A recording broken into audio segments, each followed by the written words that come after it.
Esto es el Colab clásico. Para los que no lo conocen, si se meten en Colab, Google les presta una computadora para que puedan correr sus códigos. En particular nosotros acá vamos a trabajar en Python. Les recuerdo que para los que prefieren R, están los videos en el campus, los pueden ver sin ningún problema. Acá pensamos dar Python para que tengan la alternativa de elegir el que más les guste. Pero bueno, van a ver que igual son muy poquitas las cosas que usamos, con lo cual no va a cambiar mucho el lenguaje de programación que usen. Tampoco vamos a poner principal interés en que hagan un código óptimo o bien modulado, en fin, cosas que ustedes saben por la carrera. No, tampoco. La idea es que puedan hacer algunas cuentas de probabilidad en programación, nada más.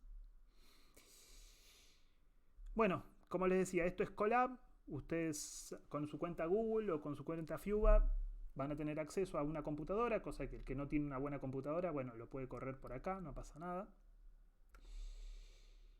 Y empezamos. Supongo que todos usaron alguna vez Python. Si no, más o menos les comento. Uno importa los paquetes que va a usar. En particular, si se fijan, no vamos a usar demasiadas cosas. Vamos a usar NumPy y Matplotlib como base. Y después algunas cosas de SciPy o algunas cosas de estadística, como acá. No importa. Pocos paquetes. Principalmente NumPy y Matplotlib. Uno le va dando play y va corriendo la celda, ¿está bien? Bueno, operaciones básicas. Bueno, el factorial lo tienen en SciPy. Como yo lo importé de SciPy, importé el paquete especial como SP, simplemente si uno pone SP factorial, te calcula el factorial. Y si pone spcomp, te calcula el combinatorio 73. Si uno le da play, te los computa, te los va calculando. Si alguien no se entiende, por favor, interrúmpanme porque no estoy viendo el chat, ¿está bien? Y por otro lado, Stats, también de SciPy, tiene las distribuciones de probabilidad que nosotros usamos. Por ejemplo, la normal. La normal 0,1 uno le puede pedir la función de distribución con CDF de Cumulative Distribution Function o el cuantil como PPF. Fíjense que si hago play, te calcula cuál es la probabilidad de ser menor o igual que 221, 0,98. ¿Y cuál es el cuantil que hace que la probabilidad de ser menor o igual que alguien sea 0,986447? No intenté poner el mismo número para que recupere el mismo número, ¿no? Para demostrar que son operaciones inversas. Es el 221. Bueno, con estas dos funciones, con estos dos códigos, uno pone CDF, PPF y ya directamente te dice cuánto vale la función de distribución y cuánto valen los cuantiles. Y como dije antes, con factorial y com, bueno, uno puede calcular factoriales y combinatorios. Bueno, eso a nivel básico. Un minuto, que admito a la persona que está entrando. Perfecto. Bueno, seguimos. Cualquier cosa párenme, chicos, de verdad, porque me siento perdido. Simulación. Recordemos que simular era generar variables a partir de otra, típicamente a partir de uniformes, pero podría no ser el caso necesariamente.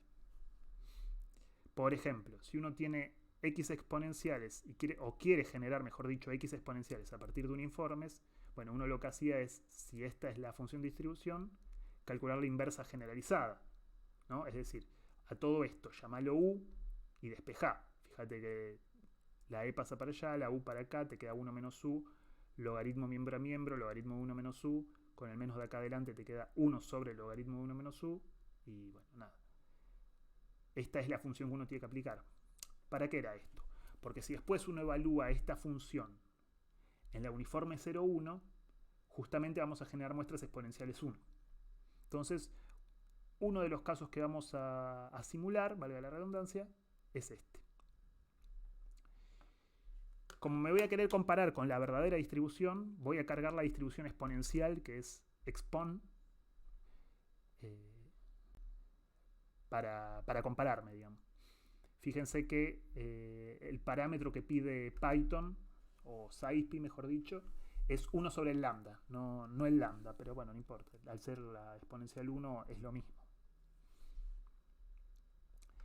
Uno le dice cuántas muestras quiere, por ejemplo 2000, y después con NumPy, el paquete de NumPy random, por ejemplo rand, te simula uniforme 0,1. ¿Está bien?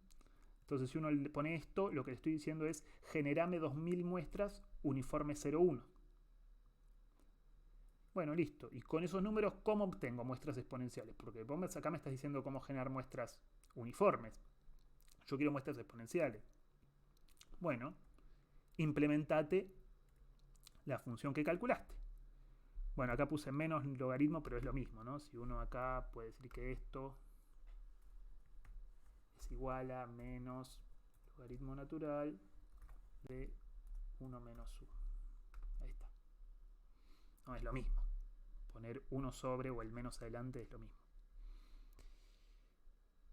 Entonces con esto, listo. Obtengo muestras en exponencial. Voy a guardar muestras que son exponenciales. Por ejemplo, si uno pone a ver qué tiene adentro exponencial, te va a mostrar los numeritos. No está definido porque no corrí esta celda. Ahora sí, corro la celda y me va a mostrar los números, ¿no? Si en particular quiero ver alguna posición en particular, no sé. La 754 me muestra eso. Recuerden que Python indexa a partir de 0, ¿no? El primer elemento es el 0. Iría desde 0 hasta el largo del vector menos 1. ¿Está bien? Fíjense que si yo pongo 0, me va a decir el primer numerito, pero si yo pusiera 2000 me tiene que saltar error, porque va de 0 a 1999, si yo digo que tenga 2000, ¿no? El último, ven, es 1999. Muy bien. Bueno, ese es un ejemplo.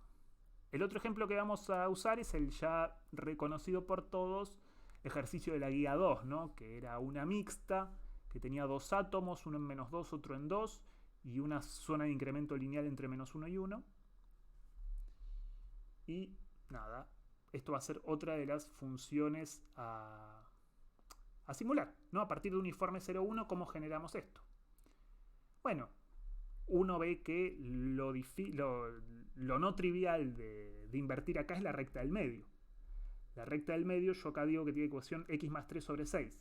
Chequémoslo. Cuando x vale menos 1, menos 1 más 3 da 2 sextos, o sea, un tercio, estoy acá. En cambio, cuando x vale 1, esto me da 4 sextos, 2 tercios, estoy acá arriba. Es decir que la recta esta es u igual x más 3 sobre 6. ¿Está bien? Bueno, listo. Entonces solo invertí acá. Obviamente, si yo despejo x de acá, me da 6u menos 3. Eso va a pasar para u entre 1 tercio y 2 tercios, ¿no? Lo que pasa acá en el medio. Pero tanto si estoy entre el 0 y 1 tercio, tengo que ir a parar al menos 2.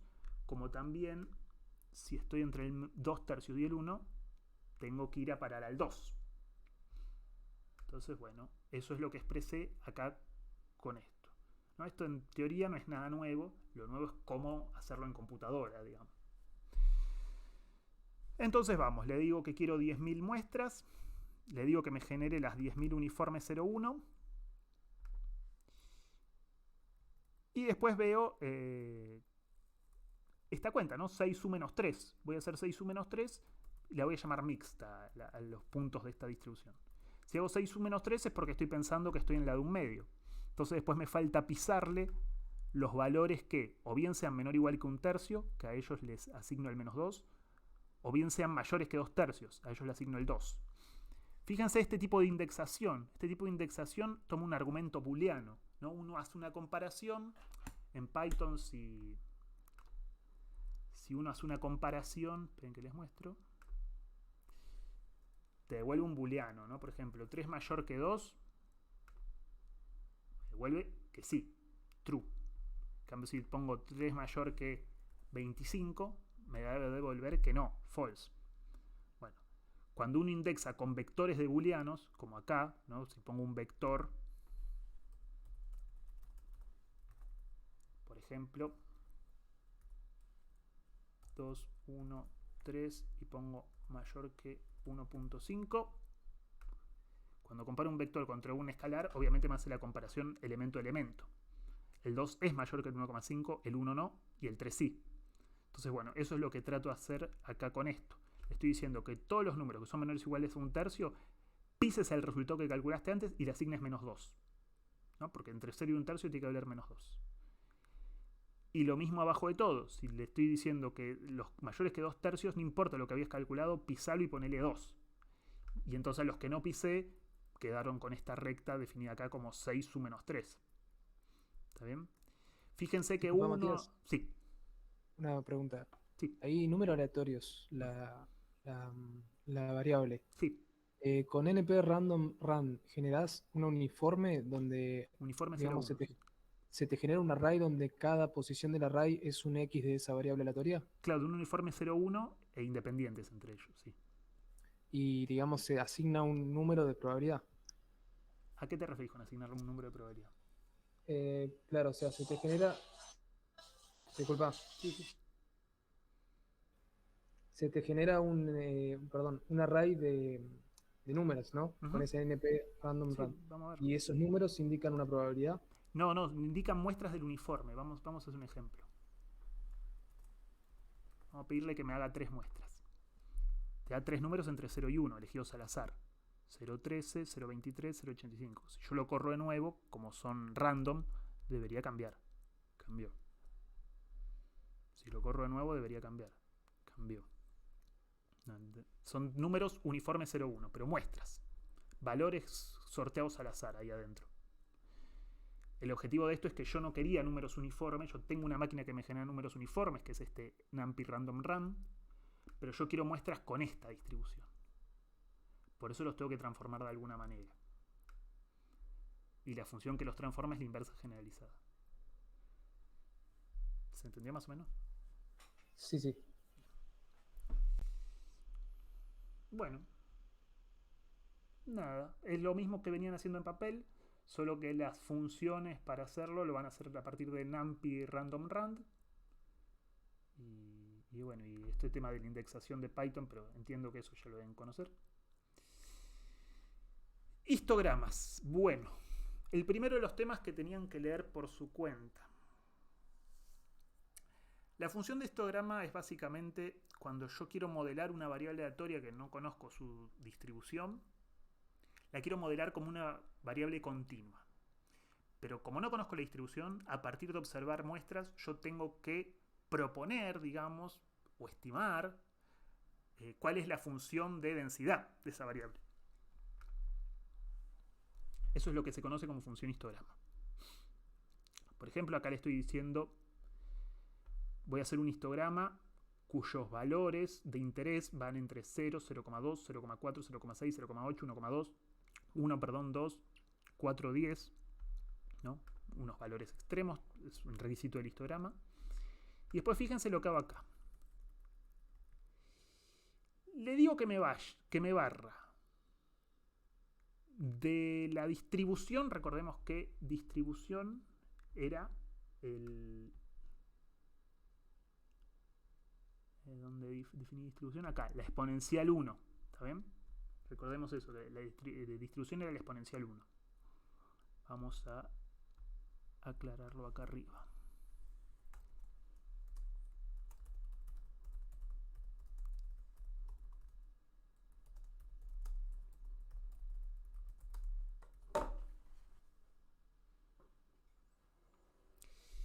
Bueno, lo que le estoy diciendo es que me haga la inversa generalizada en el sentido de los cuantiles, que me barra desde que la exponencial 1 tiene probabilidad 0,01 hasta que tiene probabilidad 0,99, la acumulada, ¿no? Los cuantiles de todos esos valores, para tomar un rango de valores posibles.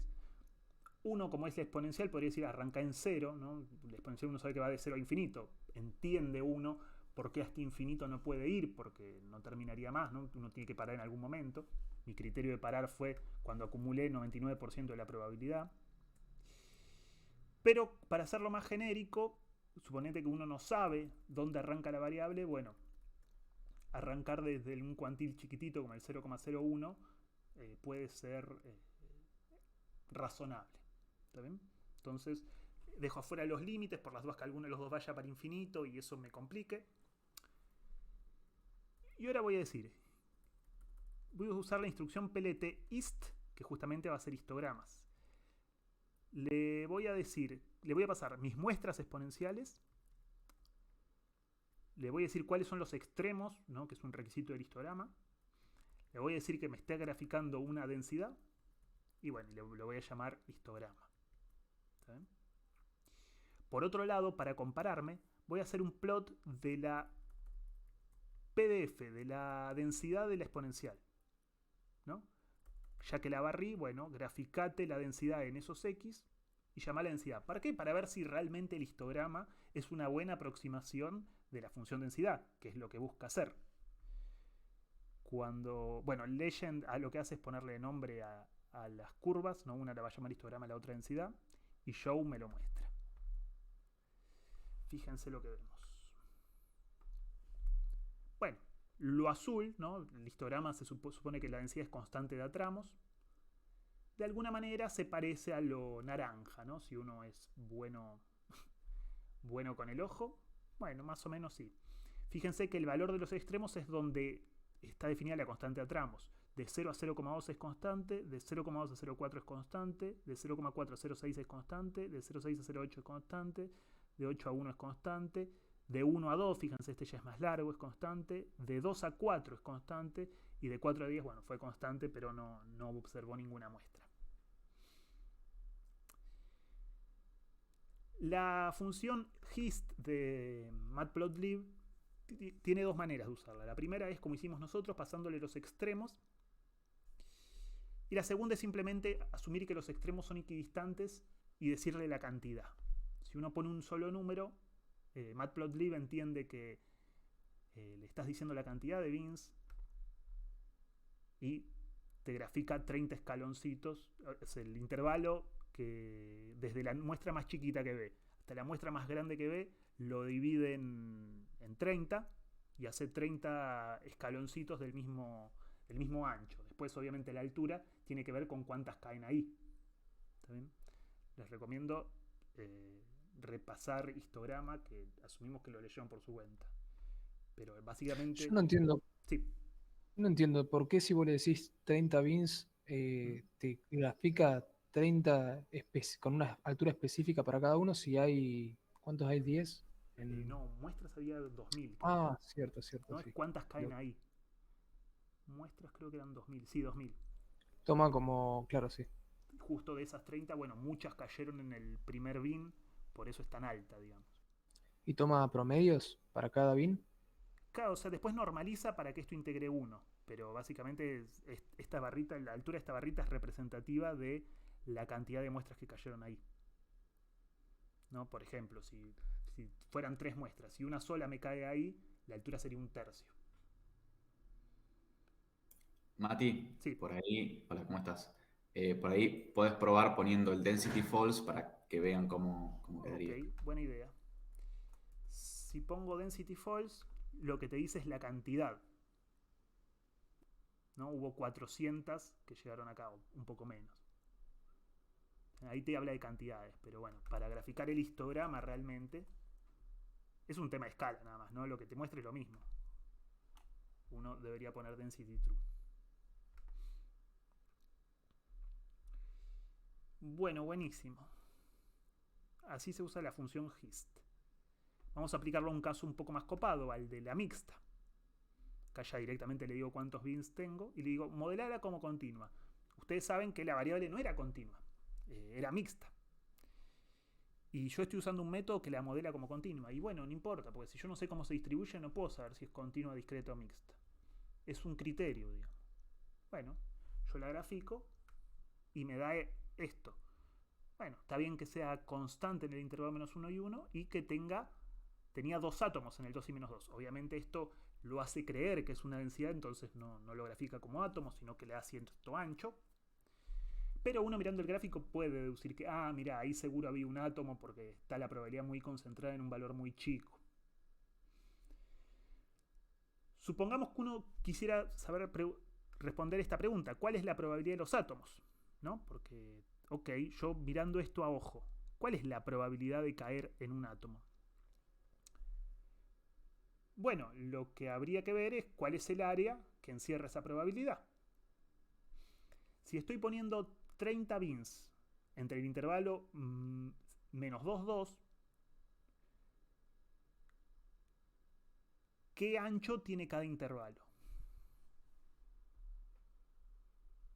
Vamos a ponerlo como texto. Un quinceavo. ¿Qué ancho tiene cada intervalo? Por acá me dijeron un quinceavo. Ah, no, porque es para los dos lados. O sea, es 4 la longitud total. Claro.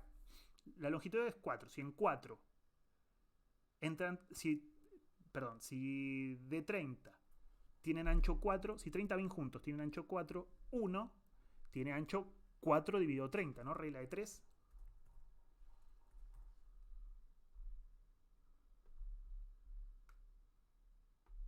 ¿No? Si 30 tienen ancho 4, 1 tiene un ancho 1 por 4 dividido 30.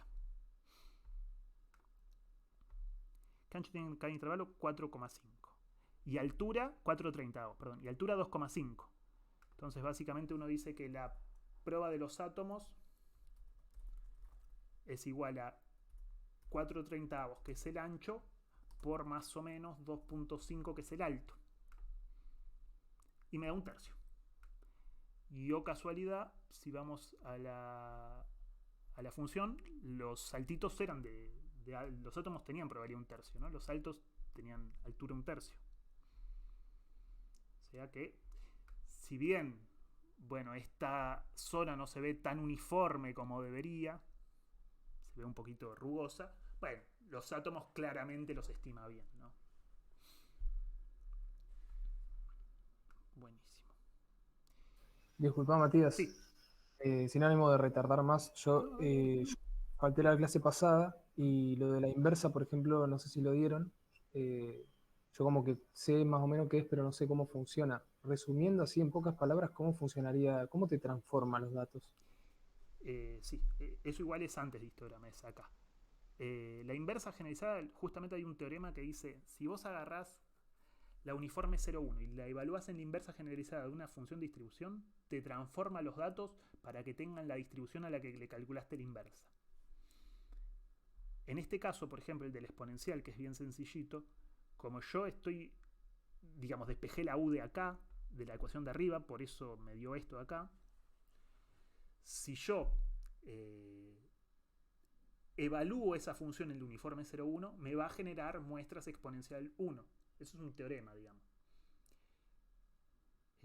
Entonces lo que uno tiene que hacer es generar muestras uniformes 0,1, que suelen ser más fáciles de conseguir. Cualquier calculador tiene, más allá de que ahora en la computadora pueden simular lo que quieran directamente. Es muy común simular a partir de uniformes 0,1. Y a partir de inversa generalizada las transformás. Vos le aplicás esa función y las transformas. Después, bueno, uno tendrá que calcular la inversa en cada función. ¿Por qué hablo de inversa generalizada y no de inversa? Bueno, por cosas como estas mesetas, ¿no? Cuando caes en una meseta, ¿no? Uno quiere calcular la inversa de esta función en 2/3, no sabría qué número entre 1 y 2 elegir. Bueno, hay una definición que te dice toma el más chico. Nada, esa es la inversa generalizada. Fíjate que cuando caigo en 2/3, tomo 6 por 2/3, 4 menos 3, 1. No, cualquier cosa dije. Cuando u es 2/3, esto me da 4 menos 3, 1, sí. Claro, 1, el número más chico. Está bien, perfecto. ¿Se entendió más o menos? Sí, sí.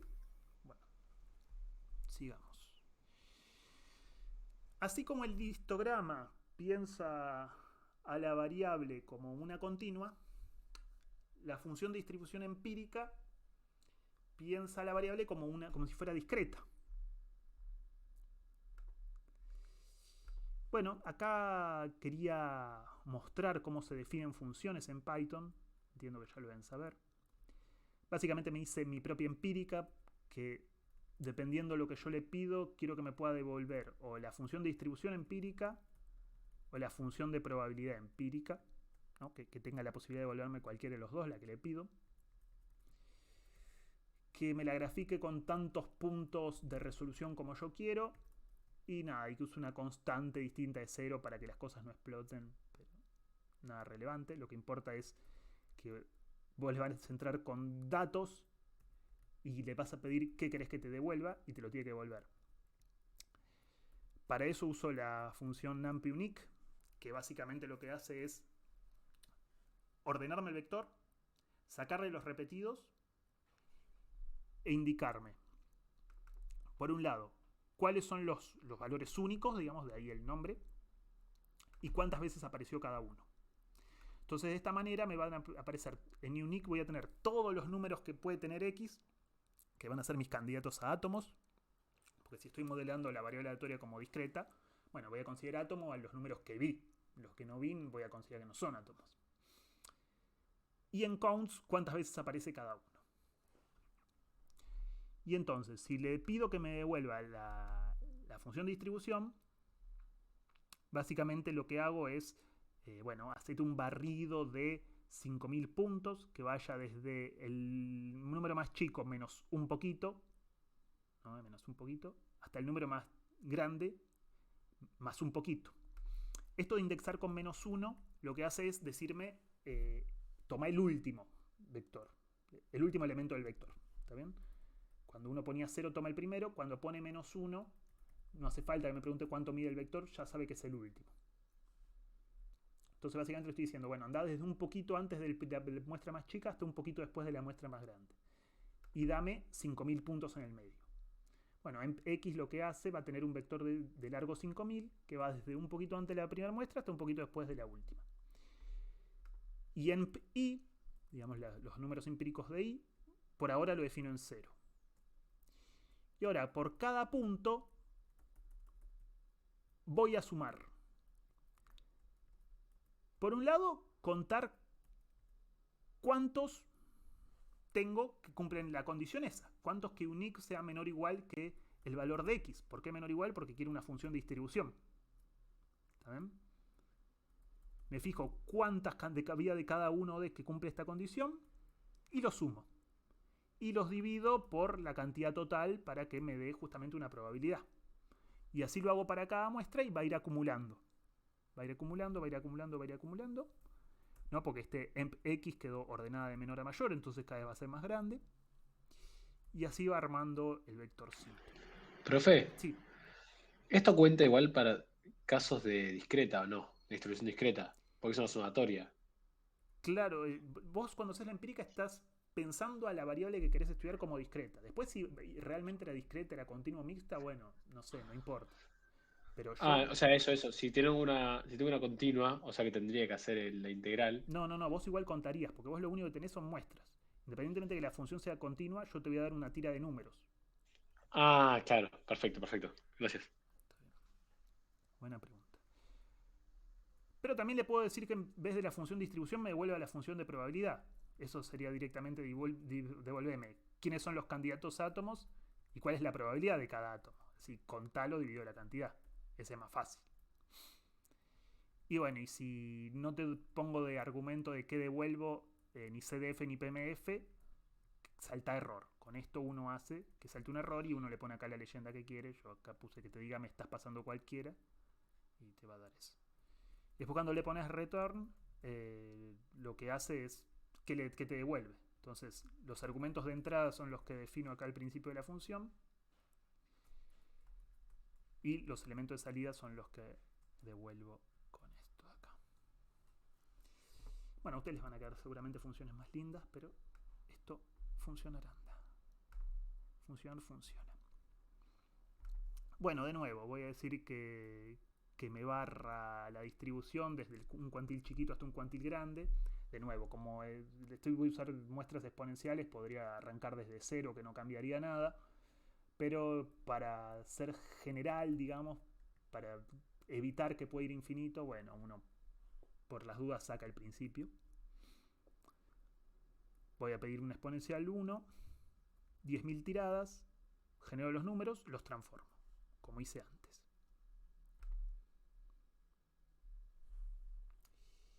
Y acá vamos a comparar mi empírica, que son esta función que yo definí. Fíjense que les digo que le paso la tira de números que simulé y le digo que me devuelva la función de distribución. Y por otro lado, la función SDF del paquete StatsModels, ¿no? Empirical Distribution, bueno, tiene una función ya implementada, que es mucho más elegante que la mía, pero bueno, quería definir una función y aparte me gusta esto de que uno pueda pedirle la PMF, me lo hace más fácil. Y también me voy a comparar con la distribución de verdad, ¿no? Con la acumulada del exponencial. Para ver cuál de las dos se parece más o si las dos se parecen. Entonces cuando uno corre eso, bueno, ve que las tres curvas se parecen mucho. ¿Está bien? Acá a usted les puede llamar la atención y decirme, che, pero pará, acá hay algo tramposo. Porque si vos le estás pensando como discreta, la función de distribución tendrían que ser escaleritas, ¿no? No debería verse así. Bueno, la realidad es que es escalerita. Lo que pasa es que su ojo está interpolando. Fíjense si pongo menos muestras. Pongamos, no sé, 8 muestras.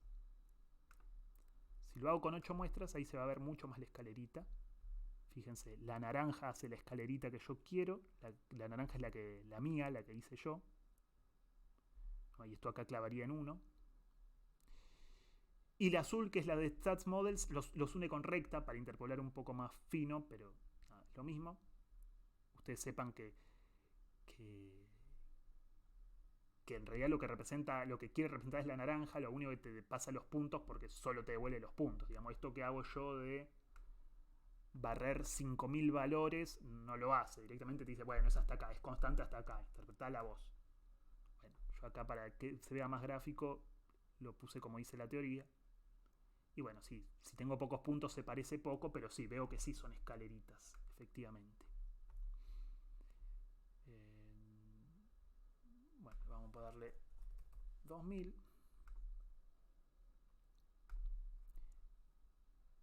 Y ahí no se debería notar la diferencia. Bueno, vamos a ver qué pasa con la mixta. Con la mixta, nada, bueno, no viene cargada ya de antemano la verdadera, pero nosotros la conocemos. Y voy a comparar la mía, la distribución empírica mía, con la de StatsModels. Y vemos que evidentemente son iguales. No se notan, pero están superpuestas las dos curvas, ¿no? Y es lo que tenía que ser, ¿no? Constante hasta el -2, ahí pego un salto, constante hasta el -1, empieza a subir como una recta, constante de entre 1 y 2, y pego otro saltito. ¿No? Es consistente con lo que nosotros esperábamos ver, que es esto, que es esta de acá. Bueno, es lo mismo. Súper preciso fue.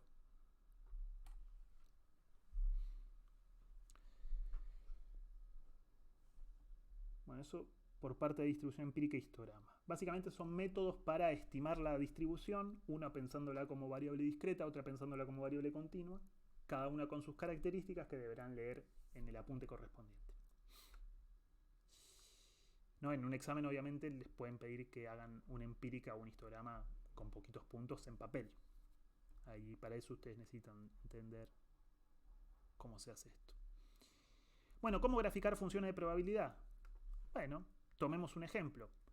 Me voy a definir una hipergeométrica, es decir, tengo una urna con 20 pelotitas, 7 positivas, obviamente 13 que no, y voy a extraer 12.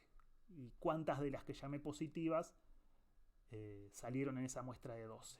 Básicamente eso es el objetivo, ¿no?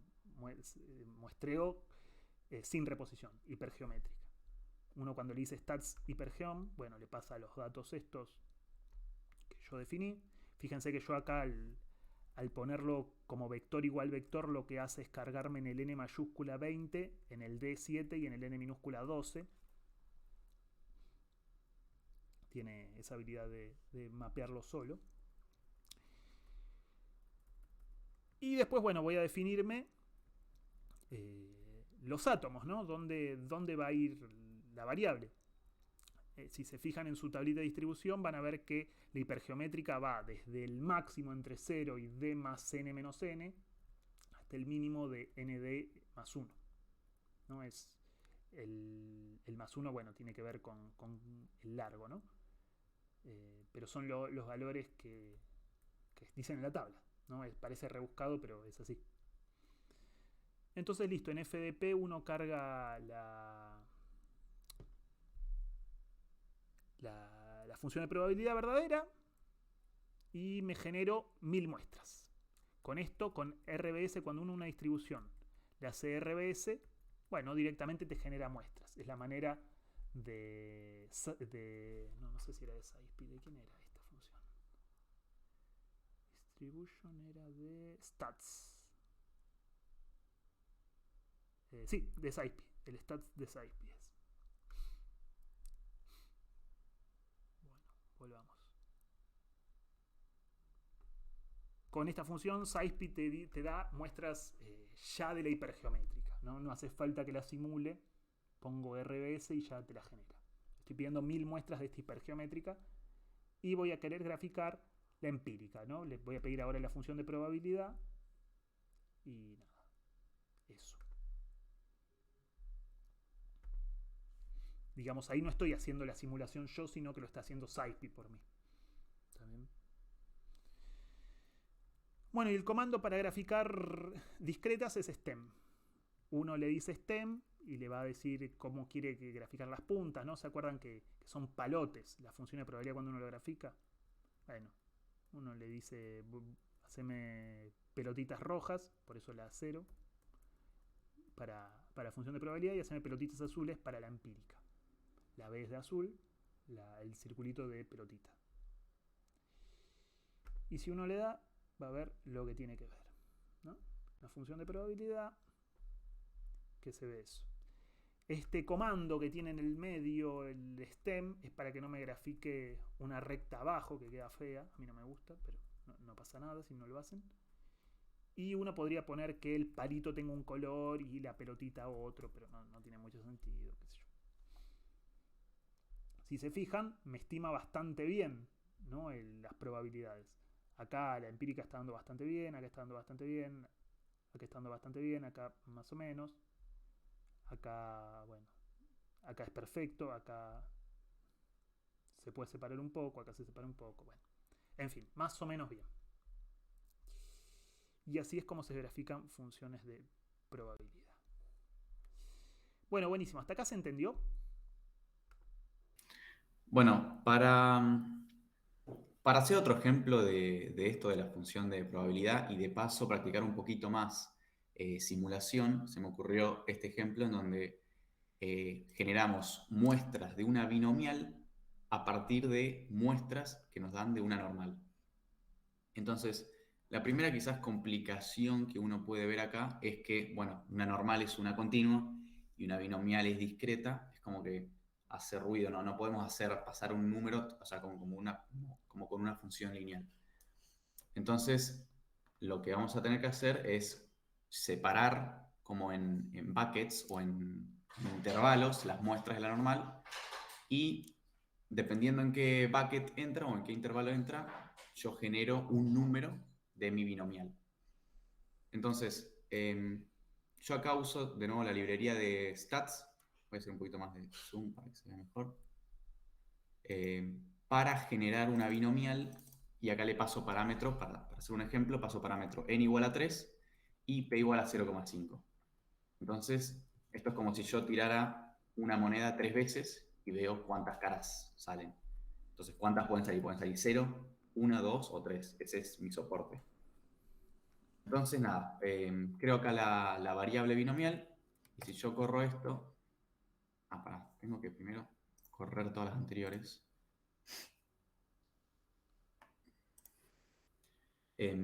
Esta función de acá, la CDF, como habíamos visto, es la función de probabilidad acumulada, o sea, la de distribución.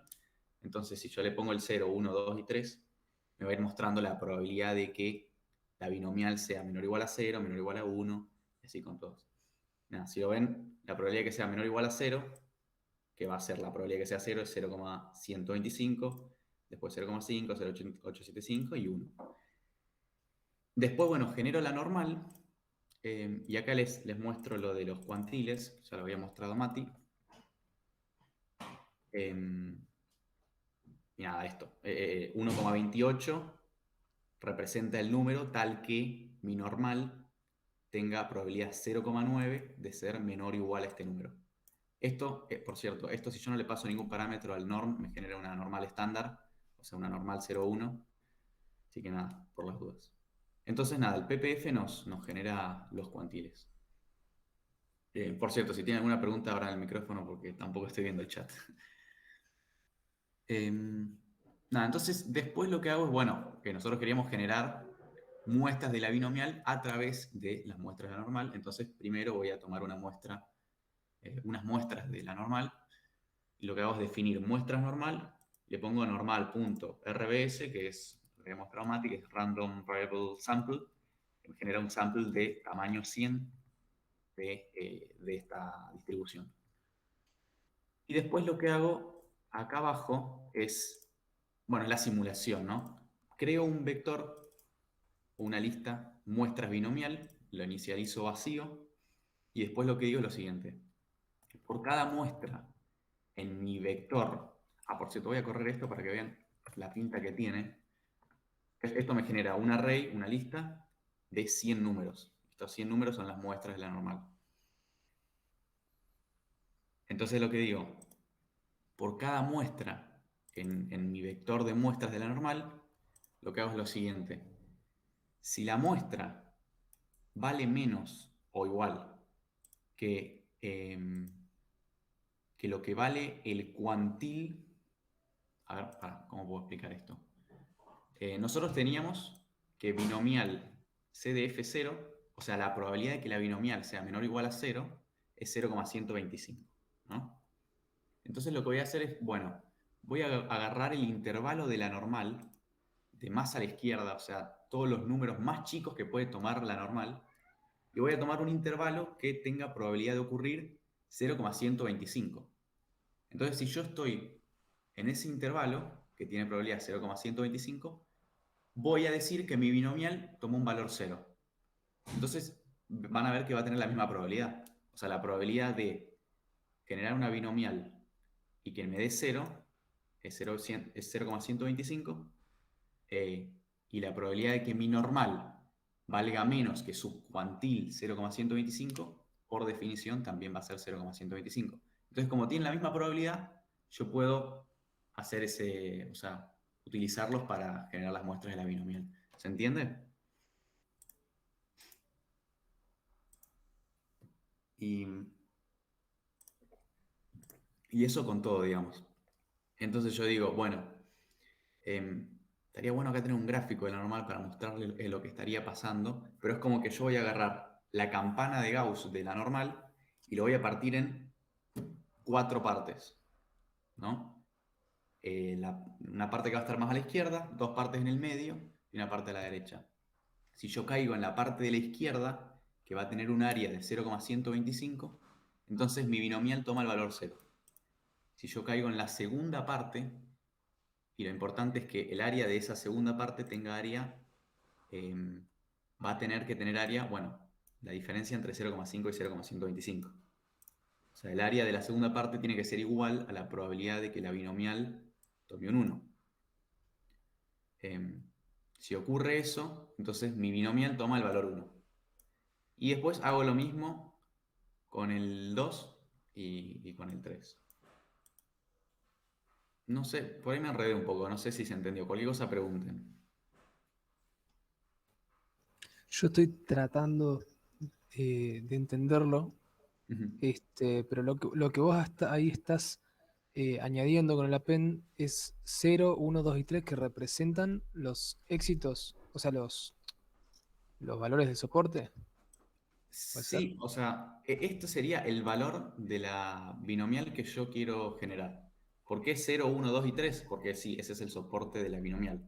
O sea, si mi binomial se llama X, no sé, ¿qué valores puede tomar X? 0, 1, 2 o 3.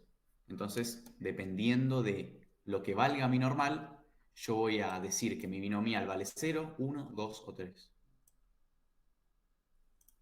Y lo importante es que la probabilidad de que suceda esto tiene que ser igual a la probabilidad de que la binomial sea 0. Y eso con todos los ifs. Mira, voy a mostrar un gráfico para que se entienda un poco más.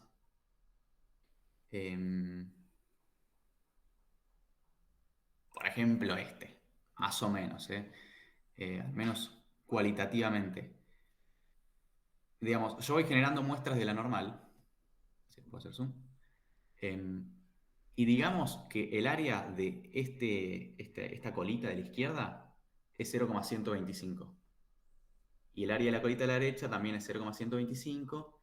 Y bueno, las del medio son iguales, pero todas suman 1. Entonces lo que voy a hacer es, ok, si mi normal cae en este intervalo de acá, que tiene área 0,125, o sea, tiene probabilidad 0,125, entonces voy a decir que mi binomial vale 0.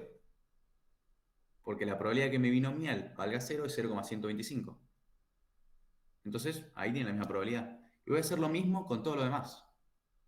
Yo, según caiga en este intervalo, o en este, voy a decir que valgo 0, 1, 2 o 3. Y la idea es que el área de estos intervalos, el área abajo de la curva en estos intervalos, valga igual a los valores de la binomial que yo quiero generar. Para asegurarme de eso, utilizo los cuantiles de la normal. ¿Y qué cuantiles utilizo? Bueno, los cuantiles que utilizo son justamente los que corresponden a las probabilidades que tiene la binomial.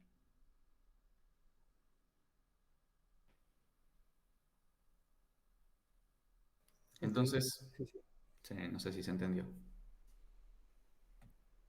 Entonces nada, si Sí. corro esto, me va a dar un vector de, no sé por qué lo imprimo así, pero bueno, esto es un vector de 100 elementos, porque nosotros partimos de 100 muestras de la normal, me genera 0, 1, 2 o 3 en cada posición. Fíjense cómo, por ejemplo, el primer elemento de la muestra de la normal es muy chiquito, es menos 1,46. Cuando normalmente todos los elementos en una normal 0,1 van a estar cerca de 0. Entonces el menos 1,46 es un número muy bajo. Entonces, ¿qué tiene sentido que tome mi binomial si mi normal está en el intervalo de más a la izquierda? Yo, ¿a qué valor de la binomial asigné mi intervalo de más a la izquierda?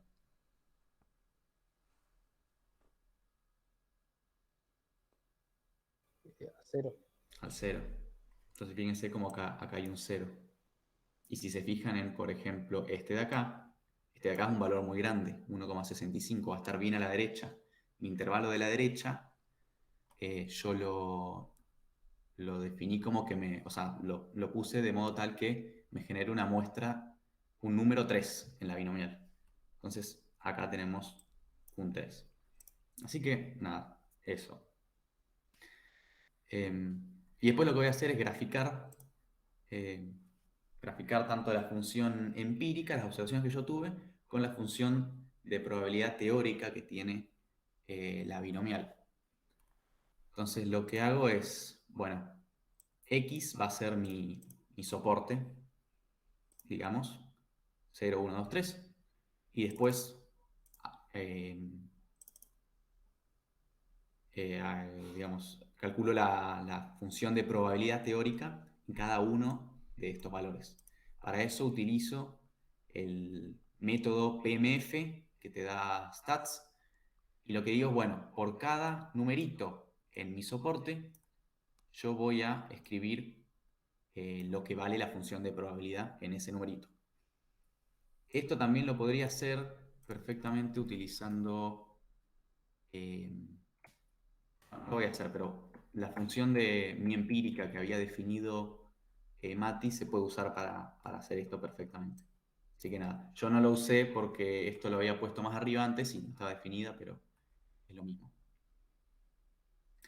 Y después lo que hago es, bueno, graficar con el stem los palitos correspondientes a esta probabilidad. Entonces le pongo de eje X, le voy a poner estos números, que son el soporte, lo que van a valer va a ser, bueno, la función de probabilidad y después todo lo demás, bueno, detalles. Y después, para la empírica, lo que voy a hacer, esto también lo puedo hacer, no, de hecho, este es el que yo puedo hacer con la función mi empírica que había definido Mati. Este no. Pero bueno, lo que voy a hacer es, bueno, calcular cuál es la probabilidad de que salga 0, 1, 2, 3 en la muestra que yo tomé. Digamos, ¿cuál es la probabilidad de sacar un 0 según la muestra que yo vi acá? Bueno, la manera de calcularlo sería contar la cantidad de ceros y dividirlos por el tamaño de la muestra total. Eso sería la probabilidad empírica, digamos. Entonces, simplemente hago eso. Por cada numerito en mi soporte, o sea, en 0, 1, 2, 3, yo voy a contar la cantidad de veces que aparece ese numerito y lo divido por 100, que es la longitud del vector, la cantidad de muestras. Y nuevamente hago el stem, le paso el soporte, pero esta vez no le paso la teórica, sino le paso la probabilidad empírica, la función de probabilidad empírica. Nada, si graficamos esto, queda así. La azul es la empírica, la roja es la teórica. Fíjense cómo la roja, y esto tiene sentido, le pone la misma probabilidad a sacar a que la binomial valga 1 que valga 2. Eso tiene sentido porque si yo tiro 3 monedas, la probabilidad de que una me salga cara o 2 me salgan cara no es la misma. En caso de la empírica me quedó bastante más baja la de que valga 1, pero bueno, eso es simplemente aleatorio. Y después lo que hago es generalizar esto para no tener que... porque acá yo tomé un ejemplo en donde la binomial tiene parámetro n igual a 3, y acá lo que quiero hacer es generalizarlo un poco más. Entonces digo, bueno, n grande va a ser el tamaño de mi muestra, n chica va a ser el parámetro de la binomial, y bueno, defino la binomial, defino la normal, tomo las muestras de la normal con el RBS y le paso tamaño n mayúscula. Y después hago lo del vector, lo de las muestras de la binomial. Creo el vector vacío y después digo por cada muestra en las muestras de la normal. Y si se fijan, ¿cómo lo había hecho antes?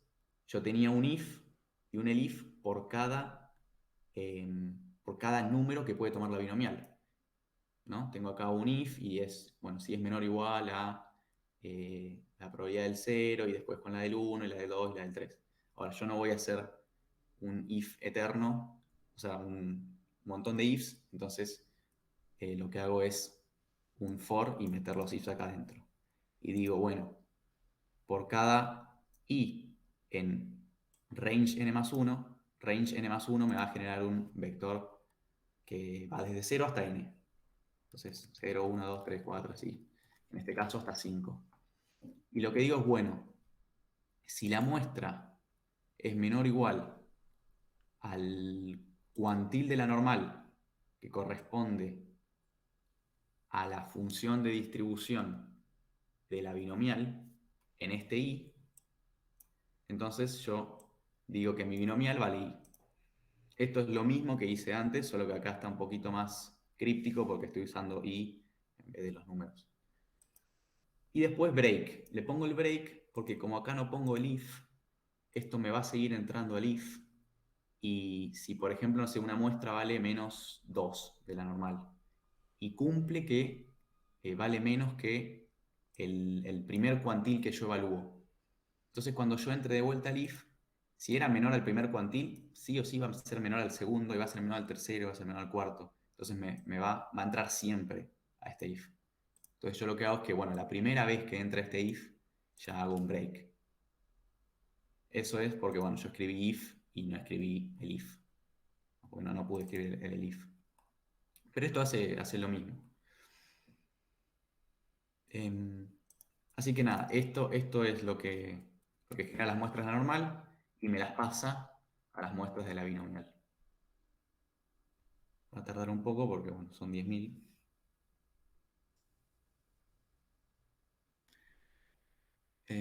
Y después, nuevamente, esto es todo análogo a lo anterior. En vez de crear, o sea, el X esta vez, en vez de definirlo así, como es genérico, le pongo que es range n+1, que me va a generar esto de acá. Y después, esto es todo lo mismo. La función de probabilidad teórica por cada numerito en el soporte, la grafico, y acá tenemos la empírica, que es el count, o sea, la cantidad de veces que aparece el número, la cantidad de muestras que valen, por ejemplo, 3, sobre el tamaño de la muestra total. Lo grafico y esta vez debería estar un poco más cerca porque son 10.000 muestras. Entonces, lógicamente va a ser más preciso, va a ser más cercana a la realidad la función empírica. Y si se fijan, lo es, digamos. Es casi perfecta, casi perfecta. Bueno, no sé si quedó alguna duda de esto o de algo que quieren preguntar. Bien. Bueno, queda solo un temita a repasar, que es la ley de los grandes números. La ley de los grandes números es un tema teórico que, que entra en la materia, en la parte de programación, no lo analizamos en las guías realmente. Quizás algo vamos a hablar un poco en las guías que vienen después.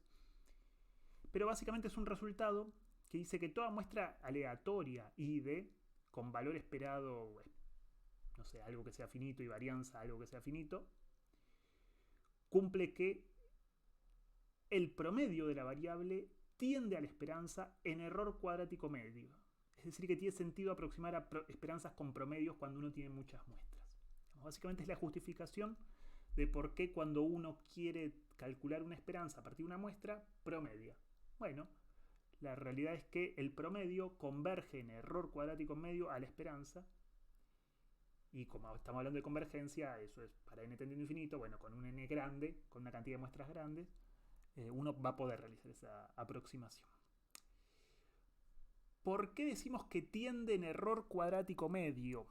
Bueno, ustedes saben bien, ya a esta altura, que las variables aleatorias son funciones del espacio muestral a los reales. Las funciones pueden tener muchos tipos de límite, ¿no? El límite más básico de las funciones que conocen ustedes es el punto a punto, ¿no? Sería como pensar que acá, para cada omeguita, bueno, el promedio de ese omeguita vaya a la esperanza de ese valor. Eso es como pedir un montón. Entonces lo que se suele hacer para variables aleatorias es relajar un poco esta definición de límite y dar algún criterio que no sea tan riguroso como trabajar evento muestral a evento muestral. ¿Ven? Entonces un criterio, el que vemos acá, es el del error cuadrático medio.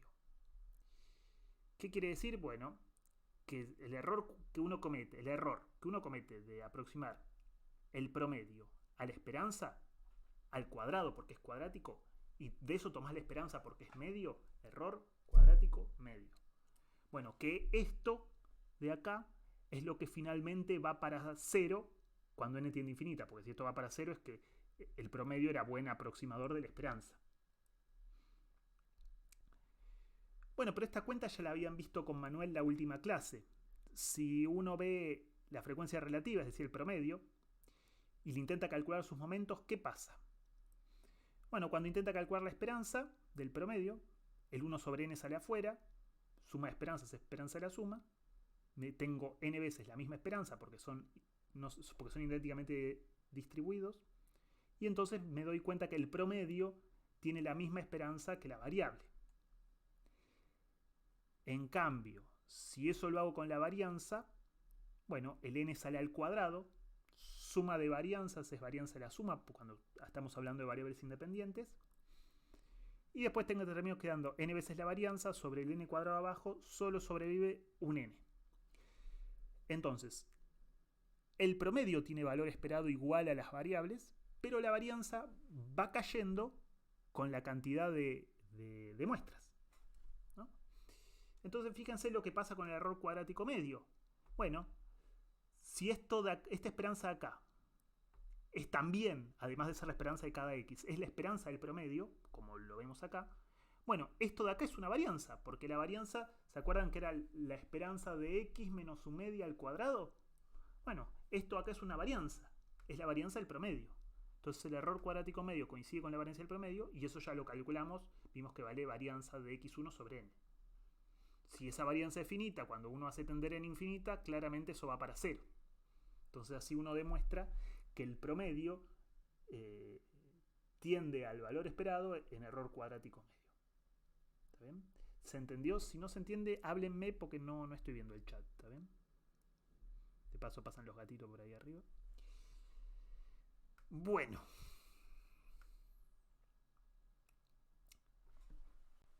Está bien, es una aproximación que para n infinito hay un criterio de convergencia, pero uno no va a trabajar con n infinito. Entonces mi pregunta es, ¿con qué probabilidad falla esta aproximación que estás haciendo? ¿No? De suponer que el promedio es la esperanza.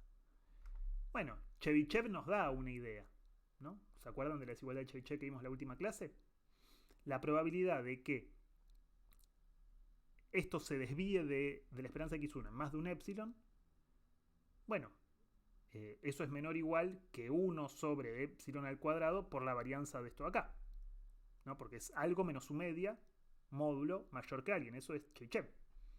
Entonces la varianza de esto, pero la varianza de esto acá, vimos que era varianza x1 sobre n. Entonces de nuevo, vemos que el error de aproximar también tiende, la probabilidad del error también tiende a 0, de que haya un error de a lo sumo epsilon, ¿no? Eso te da otra idea de convergencia, además del error cuadrático medio, bueno, que es en probabilidad, ¿no? Con una probabilidad de que supere un epsilon. También va para 0, obviamente cuanto más chico sea este epsilon, estoy suponiendo epsilon mayor que 0, no lo escribí, pero vamos a aclararlo por las dudas.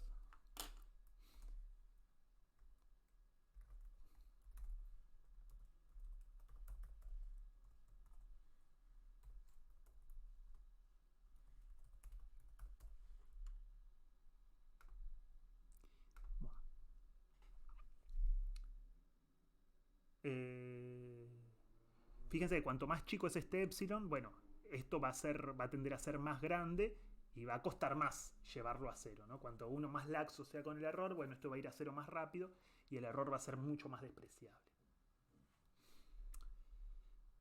Entonces veamos acá un ejemplo. Vamos a ponerle la palabra ejemplo adelante.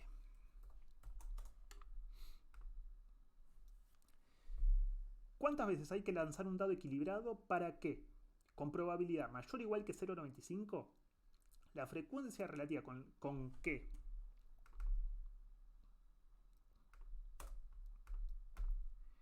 salga el 5 difiera de un sexto en no más de 0,01? Vamos a hacer ese ejemplo.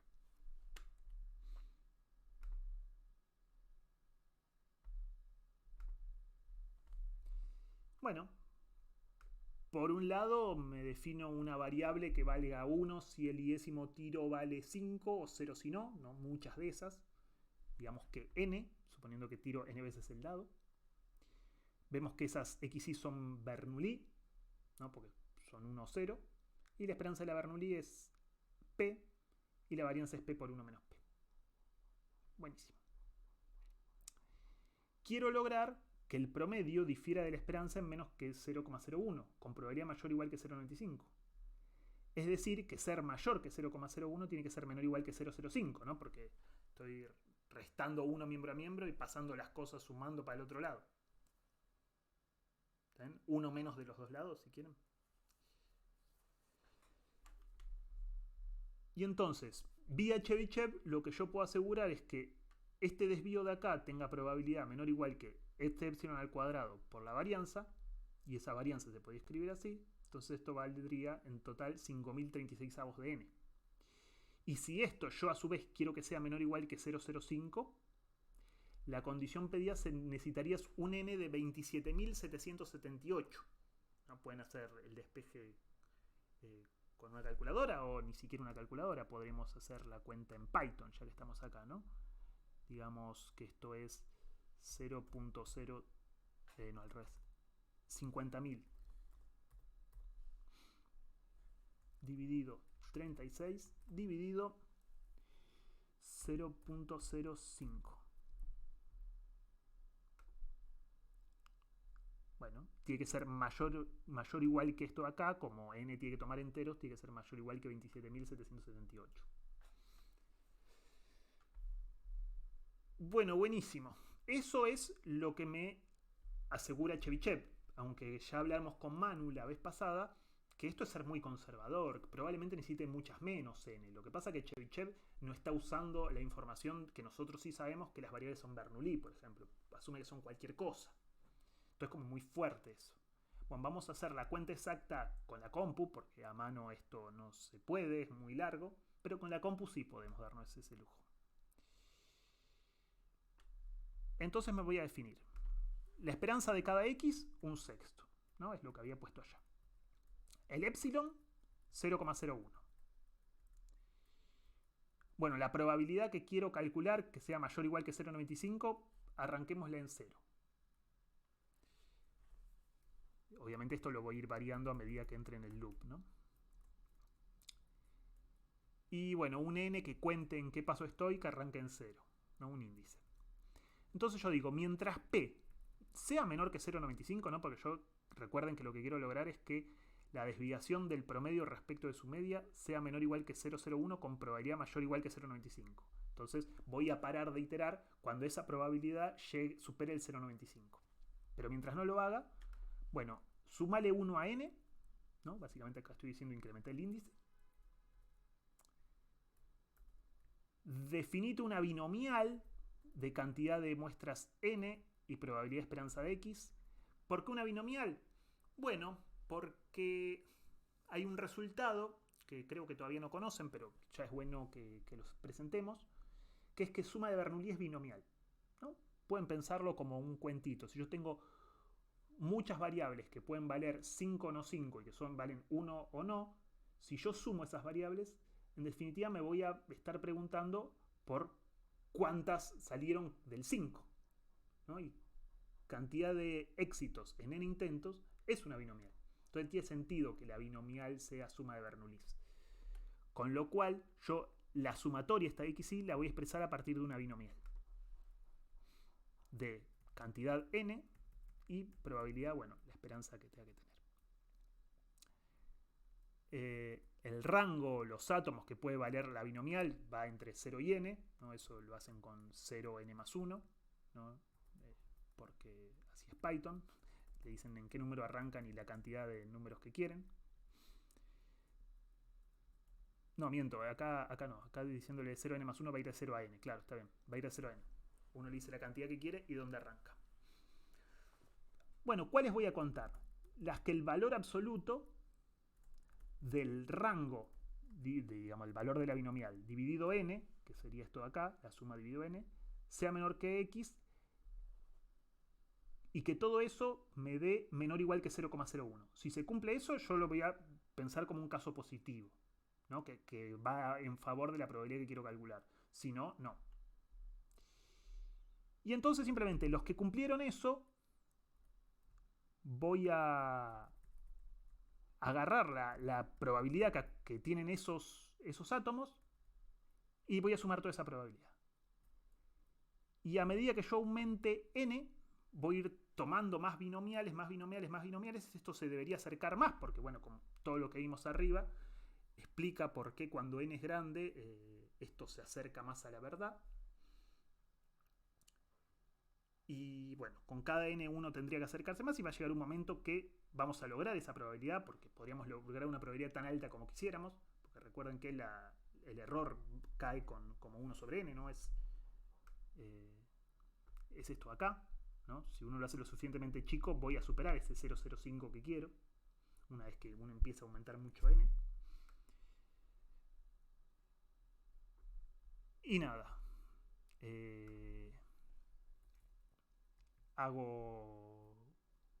Voy sumando esas probabilidades y cuando termine de iterar me va a decir finalmente cuál es la probabilidad que logró. Bueno, con 5.253 muestras ya alcanzo una probabilidad de 0,95. Y fíjense que estoy hablando de 5.223, un número muchísimo menor al de 27.000. Pero entonces Chebyshev es una porquería. No, Chebyshev es muy general. No tenés que saber nada de la variable aleatoria. Solamente conocer la media y la varianza. Acá, bueno, acá estás usando que son binomiales. Estás usando toda la función de probabilidad para hacer este cálculo. Es un montón. ¿Está bien? Bueno, con esto calculamos la probabilidad exacta. Algo interesante sería graficar la función de probabilidad del promedio. Entonces voy a hacer varios plots, como pueden ver ahí, que ya está corrido. Voy a elegir unos valores para mostrar, ¿no? Con una muestra, con 5 muestras, con 10 muestras, con 100 muestras, con 1000 muestras y con 10.000 muestras. Nada, hago la binomial de nuevo, el vectorcito que voy a usar como átomos de nuevo. Y voy a graficar el número dividido la cantidad, ¿no? Con la PMF. Y voy a ir así viendo la PMF final, ¿no? Porque en realidad es una binomial dividido n lo que yo quiero graficar. Acá no estoy simulando valores, estoy calculando el verdadero valor, ¿no? Si n vale 1, bueno, tengo una sola muestra Bernoulli. Si n vale 5, bueno, tengo 5 Bernoullis sumadas y promediadas, mejor dicho. Y podemos ver que sí, al principio es una Bernoulli, no hay mucho para hacerle, pero a medida que uno va y aumentando n, nos damos cuenta que pierde aleatoriedad, ¿no? Se va concentrando todo en un valor, justamente en un sexto, en la esperanza, y va tendiendo a un solo valor. O sea, en lugar de tener una función de probabilidad habitual, se va degenerando. Va convergiendo todo a un solo valor, ¿no? Y cuantas más muestras tengan, más se va a notar. Fíjense que ya con 10 empieza a construir un poquito, con 100 ya es una campanita, con 1000 y 10.000 ya es casi una constante, ¿no? Y eso es muy poderoso. También uno puede estimar la media a partir del promedio, como puse acá. Acá estoy haciendo lo mismo, solo que acá voy a graficar con Bernoullis. Estoy haciéndome ¿qué estoy haciendo acá? A ver. Estoy pidiéndole muestras, ¿no? De un número más 1, es decir, que al principio va a ser una sola, después 2, después 3, después 4. Voy a graficar con respecto a la cantidad de muestras, ¿no? Para ver que cuantas más muestras tengo, el promedio de verdad se parece más a la verdadera media. Y la media la voy a estimar con un promedio. El promedio se calcula con NumPy-Min. Min calcula promedios. Entonces, por un lado voy a graficar la media, que es mi promedio. Y por el otro lado, el valor constante que yo quiero aproximar, e de x, ¿no? Acá estoy diciendo que solo me grafique 2 puntos, que los dos valgan e de x, no porque quiero dibujar una constante. Uno en el valor más bajo, otro en el valor más alto. Y bueno, básicamente le estoy diciendo unirlos con una línea. Por eso esa línea naranja que ven ahí. Y nada. Eso. Se puede ver que a medida que aumenta el n, el error va bajando, ¿no? La dispersión de promedios se va acercando mucho, cada vez más. Cuando uno tiene muchas muestras, ya casi ni se comete error. ¿Está bien? En cambio, cuando uno tiene pocas, bueno, el error es un poco más grande, ¿no? Acá estoy calculando promedios versus cantidad de muestras, ¿no? Cuando tengo cantidad de muestras, como lo que estoy calculando un promedio distinto punto a punto, aparece esta especie de ruido que se puede apreciar acá. Y finalmente, cómo usar esto de la ley de los grandes números, no solo para estimar esperanzas, sino también para estimar probabilidades. ¿Está bien? ¿Por qué? Y bueno, porque la probabilidad es una esperanza, ¿no? La probabilidad de que x pertenezca a es la esperanza de una indicadora de que x pertenezca a. ¿Por qué? Porque la indicadora es una variable de Bernoulli y la esperanza de la Bernoulli es p. Es la probabilidad de que ocurra. Entonces esta misma idea también se puede usar para aproximar probabilidades.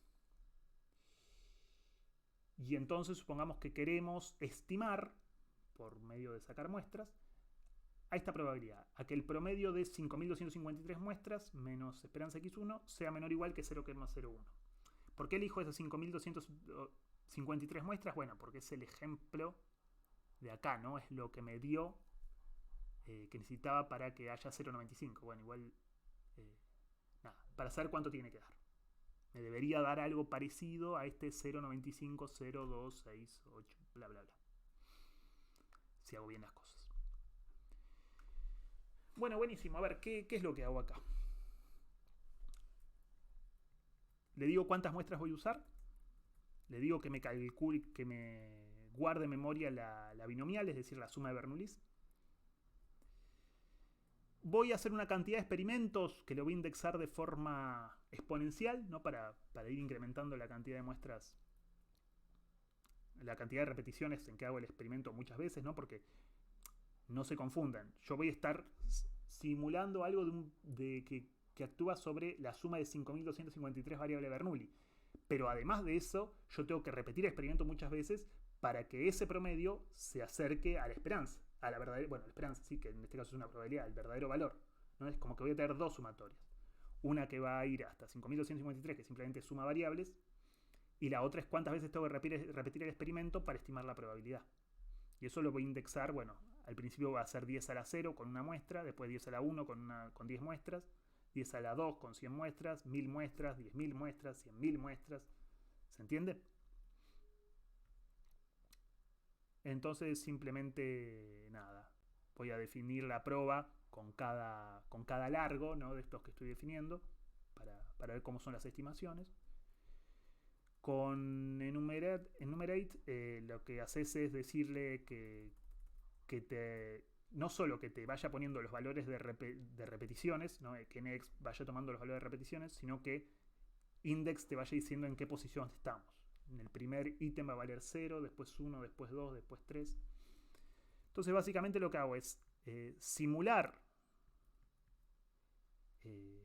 tantas binomiales, binomial 5253,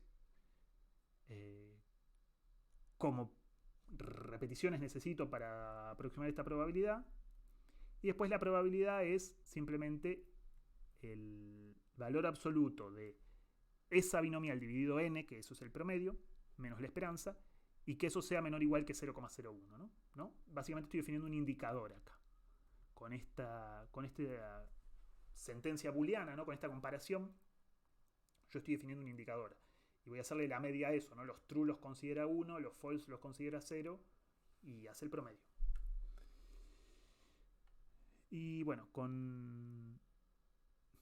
acá voy a repetir voy escribiendo la probabilidad estimada con tantas cantidades de aproximaciones, cuánto me va dando, y después lo voy a comparar con el PS que ya habíamos calculado antes.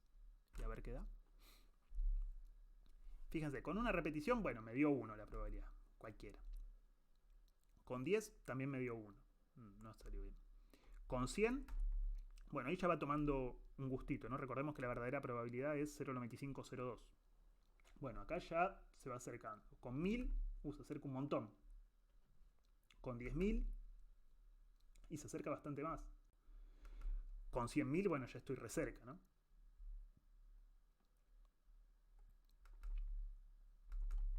Con 100.000, bueno, en este caso se alejó un poquito, pero nada, eso tiene que ver. No, al contrario, me estoy acercando más. 0.95, 0, 1, 0.2. No, me alejo más, bueno, casualidad de los random. Y acá ya estoy muy cerca, ¿no? Ya estoy casi que me falta poquito para pegarle al cuarto decimal. Es un montón. Bueno, más básicamente eso es lo mínimo que tienen que saber ahora de programación. Después en la segunda parte va a haber otra clase de programación, ¿no? Donde vamos a ver lo relacionado con los temas de la segunda parte. Bien.